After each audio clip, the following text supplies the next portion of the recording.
A very good morning to all. So we'll continue our discussion on pharmacology. In the last class, we had discussed regarding the importance of pharmacology and toxicology in your pharmacy profession or paramedical medical profession, and we discussed the syllabus of D pharmacy as well. In this video, we are going to discuss on some of the important terminologies which are associated with pharmacology, and we will also discuss regarding the scope of pharmacology. Okay, so coming to the scope for pharmacology, in the slide you can see the notes has been provided, so we'll try to discuss. See, any person we call as a healthy person when he is physically, mentally, even socially and spiritually healthy और fit. Okay, मतलब किसी भी person को हम healthy कब बोल सकते हैं? जब वो फिजिकली, मेंटली, सोशली या फिर स्पिरिचुअली फिट है, तभी उस ह्यूमन बीइंग को या पर्सन को हम हेल्दी कह सकते हैं. ऐसा नहीं है कि फिजिकली फिट है या मतलब मेंटली डिस्टर्ब्ड है then he is not healthy. Okay, या फिर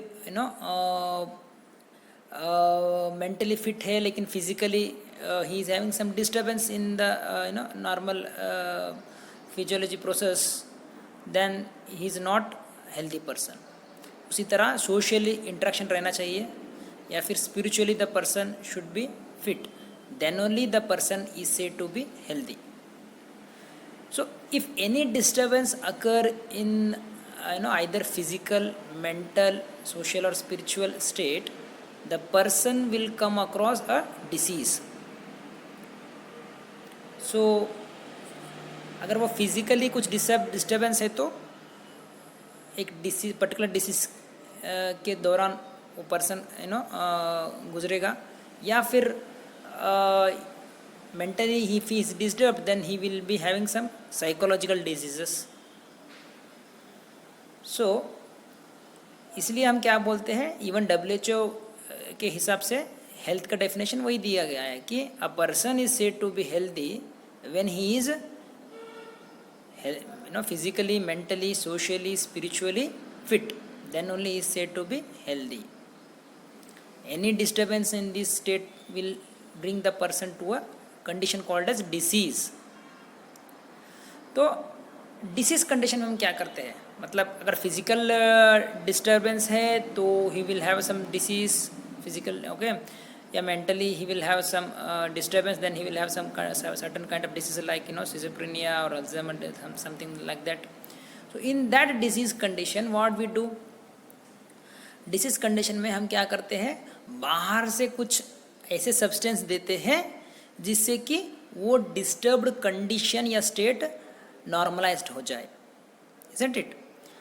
हम क्या करते हैं, बाहर से कुछ ऐसे सब्सटेंसेस देने की कोशिश करते हैं जिससे कि जो डिस्टर्ब्ड हुआ है सिस्टम, फिजिकल हो या फिर मेंटल हो, उसको डिस्टर्ब्ड हुए सिस्टम को वापस नॉर्मल लाने के लिए हम बाहर से कुछ सब्सटेंसेस देते हैं.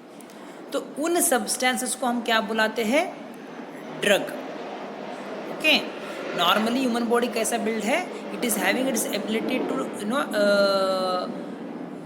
Repair itself, reconstruct itself, but when the things are not up to the mark then it will show some disturbance in physical or mental state. So that what we call as disease. In that condition we will take the substances from external, बाहर से हम substance लेते हैं, मतलब exogenous substances हम बाहर से लेते हैं. उन सब्सटेंस को हम जनरली क्या बुलाते हैं, ड्रग्स. ओके, तो वही दिया गया है. In above such condition certain specific substances are administered to normalize the altered function. These substances are called as drugs. So a drug is any substance which is used for diagnosis, cure or prevention of disease. मतलब अगर कौन से भी substance को हम diagnose मतलब detection करने के लिए क्या इशू है वो फाइंड करने के लिए अगर यूज़ कर रहे हैं तो उस सब्सटेंस को हम ड्रग बुलाएंगे. या फिर किसी भी सब्सटेंस को हम जो डिसीज है उसको क्यूर करने के लिए यूज़ कर रहे हैं तो उस सब्सटेंस को भी हम क्या बुलाएंगे, ड्रग ही बुलाएंगे. या फिर कुछ ड्रग्स को हम क्या करते हैं प्रिवेंशन, मतलब वैक्सीन है फॉर एग्जांपल, प्रिवेंशन डिजीज नहीं आना बोल के हम यूज़ कर रहे हैं, तो even that is also drug. So drug generally is what? Drug is any substance which is used for either diagnosis, cure, treatment या फिर प्रिवेंशन ऑफ डिसीज. ओके, सो यहाँ पर हम क्या समझे कि हेल्थ बोले तो क्या, और डिसीज़ कब आता है, या डिसीज़ आने के बाद हम जो हम सब्सटेंस यूज़ करते हैं उसे हम क्या बुलाते हैं? ड्रग्स. सो ड्रग्स का डेफिनेशन भी हम यहाँ पर डिस्कशन कर चुके हैं. Now see one thing you should understand, already we learn so many things in human anatomy and physiology, जिससे कि हमें ये समझ में आया है कि human body, whole human body is made up of cell. Agree no? पूरा ह्यूमन बॉडी सेल से बना हुआ है. It is having some particular structure. Okay, the cell is having so many components, मतलब it is made up of like carbohydrates, proteins and lipids. तो हर एक components का अपना ओन स्ट्रक्चर है. अग्री करते हैं ना? कार्बोहाइड्रेट है तो उसका कुछ स्ट्रक्चर रहेगा, लिपिड्स है तो उसका कुछ स्ट्रक्चर रहेगा, या फिर प्रोटीन है तो उसका कुछ स्ट्रक्चर रहेगा. तो ह्यूमन बॉडी में जो कंपोनेंट्स है, मतलब cell is made up of some chemicals which are, मतलब अगेन व्हाट जनरली हम क्या बोल सकते हैं कि पर्टिकुलर स्ट्रक्चर्स है, आप उनका एक पर्टिकुलर स्ट्रक्चर्स है. जो आप बाहर से जो ड्रग दे रहे हैं, यानी जो सब्सटेंस आप यूज़ कर रहे हैं ट्रीटमेंट के लिए, प्रिवेंशन के लिए या क्यूर के लिए, जो सब्सटेंस यूज़ कर रहे हैं वो भी क्या है? एक स्ट्रक्चर ही है. ओके, ड्रग उसका भी एक पर्टिकुलर स्ट्रक्चर रहेगा, चाहे वो सिंथेटिक होने दो, सेमी सिंथेटिक होने दो या हर्बल होने दो, उसका अपना वो एक स्ट्रक्चर रहेगा ना. अग्री? तो ऐसा नहीं है कि आप बॉडी में ड्रग लेंगे और अपने आप वो बाहर आ जाएगा. There will be some kind of interaction. समझ में आ रहा? ड्रग क्या करेगा? बॉडी के साथ इंटरैक्ट करेगा, तब जाके आपको एक्शन मिलेगा. मतलब ड्रग अपना जो एक्शन है, ड्रग एक्शन क्या है? To normalize the physiological condition. हम ड्रग को यूज़ क्यों कर रहे हैं? नॉर्मल कंडीशन को नॉर्मल लाने के लिए, मतलब ब्लड प्रेशर बढ़ गया है उसको नॉर्मल लाने के लिए ड्रग यूज़ करेंगे आप. तो ड्रग क्या करेगा? उस अल्टर्ड कंडीशन को, अभी बीपी चेंज हो गया, अल्टर हो गया, उसको नॉर्मलाइज लाने के लिए it will have interaction with the body. So क्या इंटरेक्शन हो रहा है? Exactly what interaction is occurring between the drug and the human body, that we should understand.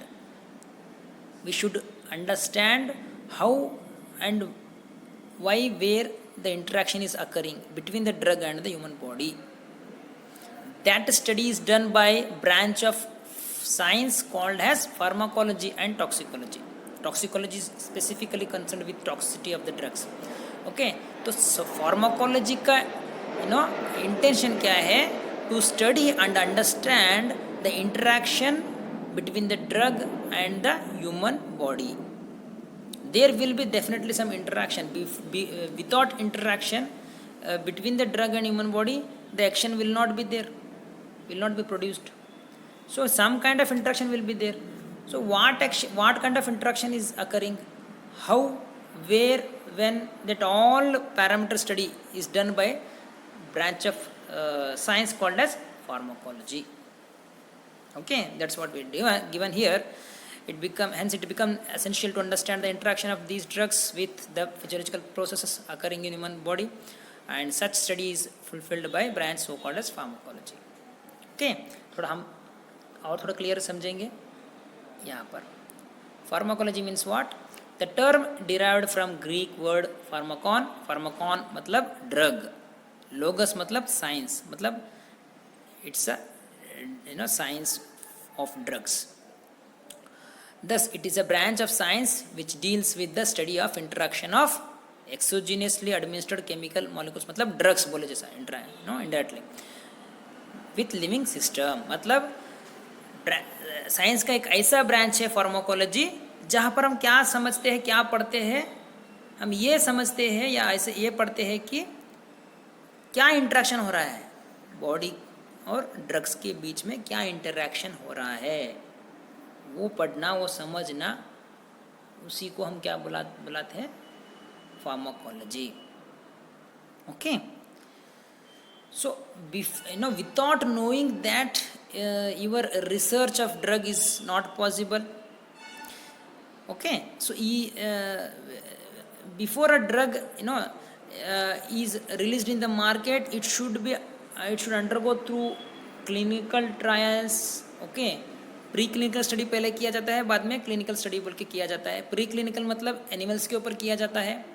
उसके बाद जो डाटा आते हैं फिर वो अप्रोप्रिएट है तो अप्रूवल मिलेगा, then the company can move towards clinical trials, मतलब ह्यूमन बींग्स के ऊपर टेस्ट किया जाएगा. तो यहाँ पर एनिमल्स हो या ह्यूमन बींग्स में हो, वहाँ पर हम सभी पैरामीटर्स हम स्टडी करते हैं.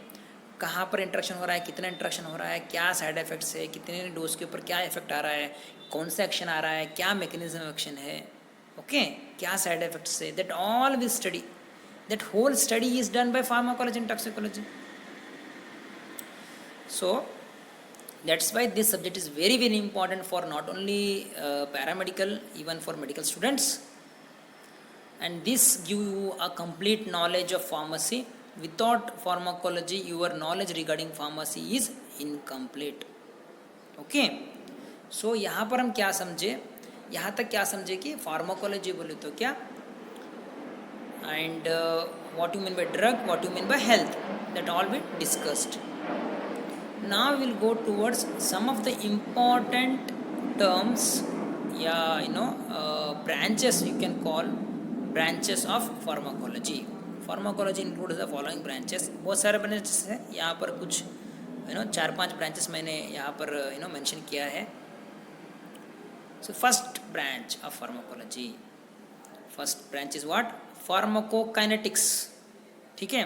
तो जब आपको फार्माकोलॉजी वर्ड माइंड में आएगा तो क्या आपके माइंड में क्या आना चाहिए कि यहाँ पर फार्माकोलॉजी में हम interaction between drug and human body पढ़ रहे हैं. Okay. Interaction between drug and body, that study is done by pharmacology. So what you mean by pharmacokinetics, first branch of pharmacology. Here we come to know that it is a branch of pharmacology which deals with the study of what the body does to the drug. Okay. What the body does to the drug, matlab it is concerned with the time course of drug absorption, distribution, metabolism and excretion, ADME. मतलब pharmacokinetics में हम क्या पढ़ते हैं. Okay. What the body does to the drug, we'll study what the body is doing to the drug. See, हमें commonly क्या mind में आएगा कि डिसीज़ है, ड्रग लिए, देन वी आर नॉर्मल. तो सभी काम ड्रग किया है ऐसा नहीं है. There will be some effect by the body on the drug. So what the body is having effect on the drug, that is also very important. मतलब यहाँ पर स्पेसिफिकली हम क्या पढ़ने की कोशिश कर रहे हैं कि बॉडी ड्रग को कैसे ऑब्जर्व करेगा, बॉडी ड्रग को कैसे डिस्ट्रीब्यूट करेगा, या फिर बॉडी ड्रग को कैसे मेटाबोलाइज करेगा, बॉडी फाइनली ड्रग को कैसे एक्सक्रीट करेगा. हम एक एक टर्म बाद में पढ़ेंगे. ऑब्जर्प्शन बोले तो क्या, कैसा होता है उसका factors affecting absorption, that all. Distribution बोले तो क्या कहाँ पर होता है, मेटाबॉलिज्म का मतलब क्या है, उसका इंपॉर्टेंस क्या है, या एक्सक्रीशन का रूट क्या है, उसका मीनिंग क्या है, that will study afterward. But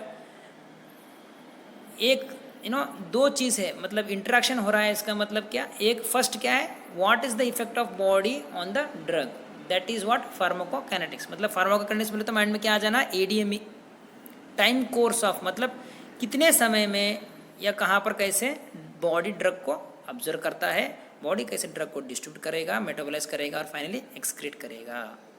ये समझना पढ़ना उसको हम क्या बुलाते हैं, फार्माकोकाइनेटिक्स, PKA शॉर्टकट में हम बोलते हैं. Okay. Second branch, pharmacodynamics. It is a branch of pharmacology which deals with the study of what the drug does to the body. Now this point will come, what the drug does to the body. मतलब drug body के ऊपर क्या effect डाल रहा है. उसको हम क्या बुलाते हैं, फार्माकोडायनेमिक्स। बॉडी ड्रग के ऊपर क्या इफेक्ट डाल रहा है उसको काइनेटिक्स बुला रहे हैं। इफेक्ट मतलब कैसे या कौन से समय में ऑब्जर्व करेगा, डिस्ट्रीब्यूट करेगा, how where that all metabolize करेगा, एक्सक्रीट करेगा, वो हम फार्माकोकाइनेटिक्स बुलाते हैं। डायनेमिक्स मतलब what the drug does to the body, मतलब स्पेसिफिकली अगर बोलना चाहे तो क्या, it concern with study of biological effect produced by drug. क्या इफेक्ट दिखा रहा है ड्रग, क्या ब्लड प्रेशर को कम कर रहा है या ज़्यादा कर रहा है, हार्ट रेट को कम कर रहा है या ज़्यादा कर रहा है, डाइजेशन को स्टिमुलेट कर रहा है या सप्रेस कर रहा है, क्या इफेक्ट दिखा रहा है, यू गेटिंग नो। मतलब अगर पेन है तो पेन को कम कर रहा है कि पेन को ज़्यादा कर रहा है, क्या इफेक्ट दिखा रहा है, वो पेन किलर है मतलब एनाल्जेसिक है, या फीवर को कम कर रहा है मतलब एंटीपायरेटिक है, या एंटी माइक्रोबियल है, या फिर कार्डियोटोनिक है, या फिर like if it is whether it is emetic, emesis ला रहा है, वॉमिटिंग ला रहा है, या फिर एपेटाइजर भूख को बढ़ा रहा है, क्या इफेक्ट दिखा रहा है, इजंट इट। हम ऐसे नहीं बोल सकते कि एक ड्रग दे के जस्ट देख के नहीं बोल सकते ना एक ये इफेक्ट दिखाएगा बोल के, हमें स्टडी करना पड़ेगा, हमें टेस्टिंग करना पड़ेगा। तो हम करने के बाद हमें जो डाटा मिलता है उसके हिसाब से हम डाटा सबमिट करते हैं। फार्माकोडायनेमिक्स में हम क्या पढ़ते हैं, what the drug does to the body, जैसे कि क्या इफेक्ट दिखा रहा है। फर्स्ट पॉइंट बायोलॉजिकल इफेक्ट, क्या इफेक्ट दिखा रहा है, कौन से इफेक्ट दिखा रहा है, ओके कौन सा इफेक्ट दिखा रहा है वो। दूसरा point the site at which and mechanism by which the observed effect are produced, मतलब कहाँ पर एक्ट कर रहा है, कैसे एक्ट कर रहा है, कहाँ पर साइट बोले तो कहाँ पर, मैकेनिज्म ऑफ एक्शन बोले तो कैसे काम कर रहा है।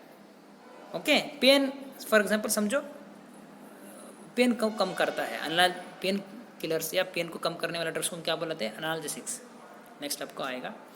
तो अगर एनाल्जेसिक है तो कहाँ पर एक्ट कर रहा है, साइट ऑफ एक्शन, उसका एक्शन कहाँ पर है, सीएनएस के ऊपर है क्या पेरिफेरल है, हाँ मैकेनिज्म एक्शन मतलब कैसा कर रहा है, whether it is inhibiting the prostaglandin production और whether it is suppressing the signal passage, what mechanism कैसा है, उसका काम करने का तरीका कैसा है। तो फर्स्ट ऑफ ऑल क्या कर रहा है, बायोलॉजिकल इफेक्ट, दूसरा कहाँ पर कर रहा है और कैसे कर रहा है, मतलब site of action plus mechanism of action. Okay then the third point we can see here, the relationship of plasma concentration of drug with its response and duration of action, मतलब इसका मतलब क्या है, ब्लड में जो drug है जो आप लेते हैं ड्रग, ब्लड में उसका कॉन्सेंट्रेशन कितना है और रेस्पॉन्स कितना है, मतलब कितने कॉन्सेंट्रेशन को कितना रेस्पॉन्स आ रहा है, उसका रिलेशनशिप, इतने कॉन्सेंट्रेशन को इतना रेस्पॉन्स आया, इतना कॉन्सेंट्रेशन रहा तो इतना रेस्पॉन्स आया। ओके लाइक दैट, कितना रेशो, उसका रिलेशनशिप क्या है, plasma concentration of drug and the response it produces या duration of action it produces, वो सब पढ़ने को हम क्या बुलाते हैं, pharmacodynamics.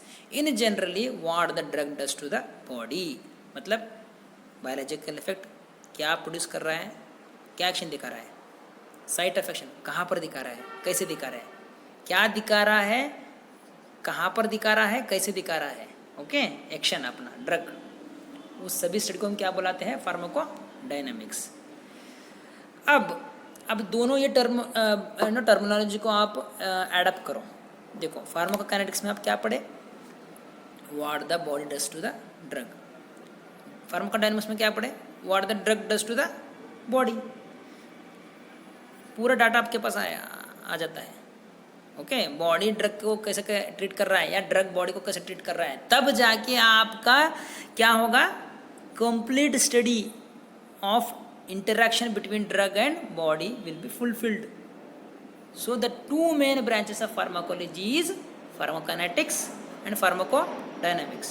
Under pharmacokinetics you will study the time course of drug absorption, distribution, metabolism and excretion, matlab what the body does to the drug. In the pharmacodynamics you will study what the drug does to the body, मतलब the biological effect it produces, the site of action, the mechanism of action, या फिर the plasma concentration relationship with the action.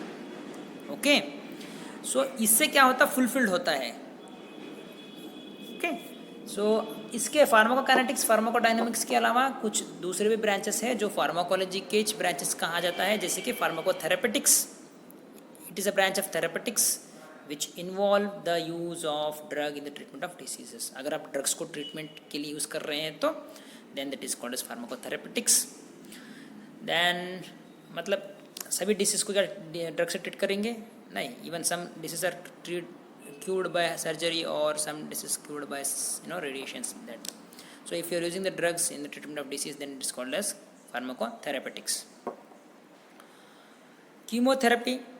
So what is chemotherapy? It deals with treatment of systemic infections and malignancy with the drugs having selective toxicity towards the infecting organism, malignant tissue and minimum toxicity to the host cells. मतलब chemotherapy का मतलब क्या है? Chemotherapy का मतलब ये है कि usage of drugs in the treatment of systemic infection. अगर इन्फेक्शन स्प्रेड हुआ है, सिस्टमिक लोकल दो आते हैं. लोकल मतलब सिर्फ एक ही जगह पर इन्फेक्शन, लोकल इन्फेक्शन मतलब एक ही जगह पर है. सिस्टमिक इन्फेक्शन मतलब बॉडी होल स्प्रेड हो चुका है. ओके तो सिस्टमिक इन्फेक्शन या मैलिग्नेंसी मतलब कैंसर यहाँ पर टर्म. तो मैलिग्नेंसी को ट्रीटमेंट करने के लिए जो ड्रग यूज़ किया जाता है, that what we call as chemotherapy. If use drugs for treatment of systemic infection and malignancy यानी cancer, then that is called as chemotherapy.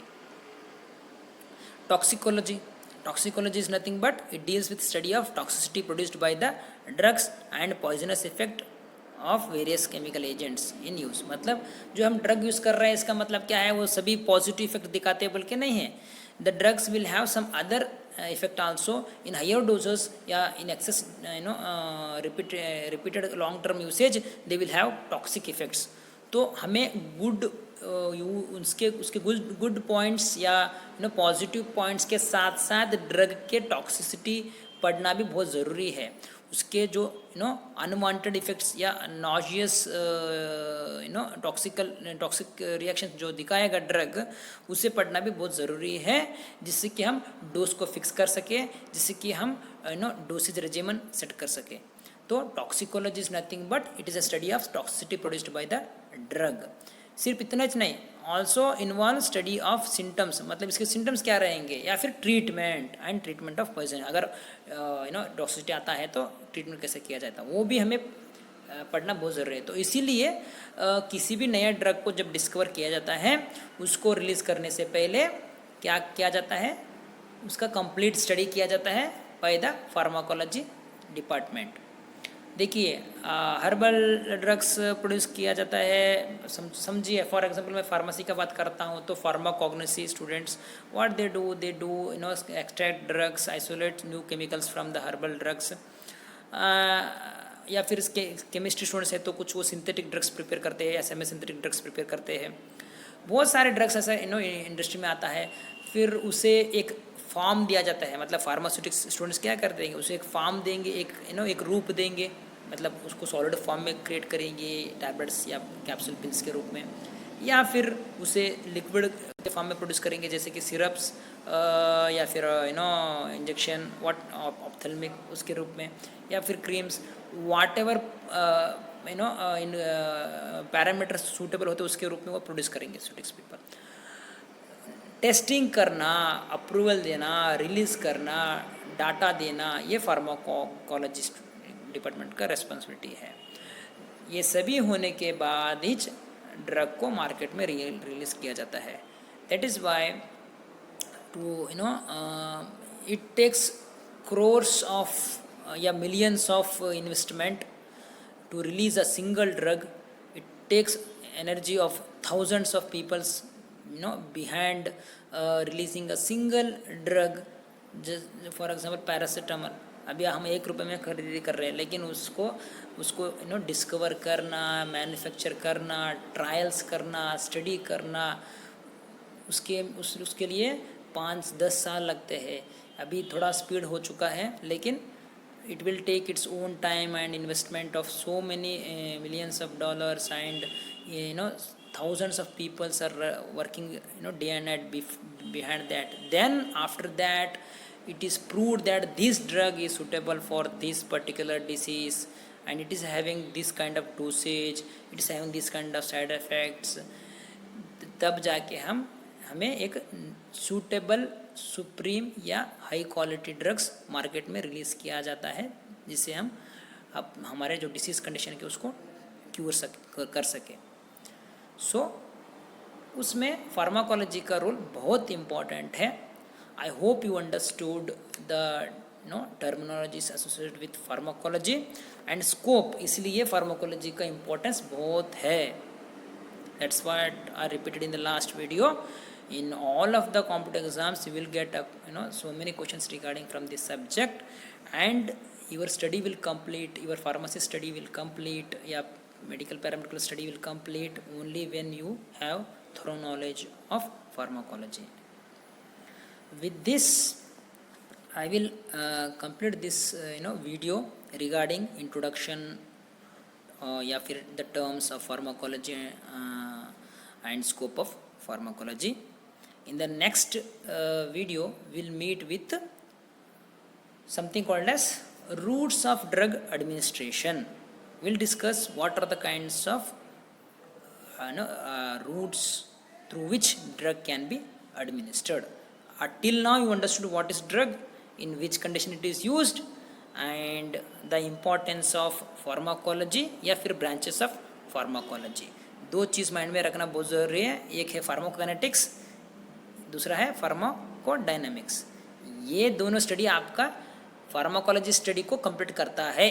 इसलिए आपके पोर्शन में पहले फार्माकोकाइनेटिक्स है, मतलब study of drug observation, distribution, metabolism and excretion.